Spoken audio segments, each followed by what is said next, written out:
என் அன்பு குழந்தையே, உன் இதயம் நொறுங்கிப் போயிருப்பதை நான் அறிவேன். உன் கண்கள் சிந்தும் ஒவ்வொரு துளிக் கண்ணீரும் என் மீதுதான் விழுகிறது. நீ துரோகத்தால் வீழ்த்தப்படவில்லை, ஒரு பெரும் புயலால் வேரோடு சாய்க்கப்பட்டிருக்கிறாய். நான் என்ன தவறு செய்தேன்? என் அன்பு பொய்யா? என் நம்பிக்கை தப்பா? என்று உன் மனம் கதறுவது எனக்கு கேட்கிறது. ஒன்று, உன் இதயம் உடைந்ததில் தவறில்லை. முதலில் அழு. உன் வேதனையை முழுமையாக கொட்டித் தீர்த்துவிடு.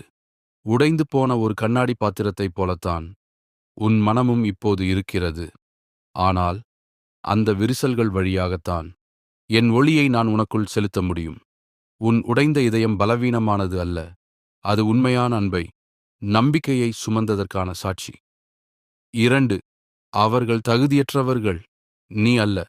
நீ கொடுத்த அன்பும் காட்டிய நம்பிக்கையும் ஒருபோதும் வீணாகாது. அது ஒரு கடலைப் போல உன்னிடமிருந்தே ஊற்றெடுத்தது.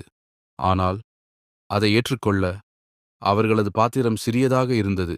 ஒரு கடலை ஒரு சிறு கோப்பையில் அடைக்க முடியாது அல்லவா? அவர்களின் துரோகம் அவர்களது சிறுமையை காட்டுகிறதே தவிர உன் அன்பின் பெருமையை குறைக்கவில்லை. 3, போலி உறவுகளை அப்புறப்படுத்துதல். நான் உன் வாழ்க்கையை ஒரு அழகான தோட்டமாக பார்க்கிறேன். நீ எல்லோரையும் பூச்செடிகள் என்று நினைத்து வளர்த்தாய்.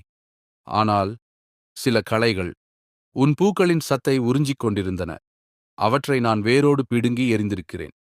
இப்போது வலிக்கலாம், ஆனால் உன் தோட்டம் உண்மையாக பூக்க இந்த சுத்திகரிப்பு அவசியமாக இருந்தது. 4, மௌனத்தின் சக்தி. அவர்களிடம் நியாயம் கேட்காதே, அவர்களிடம் கோபத்தை காட்டாதே. உனக்காக நான் இருக்கிறேன்.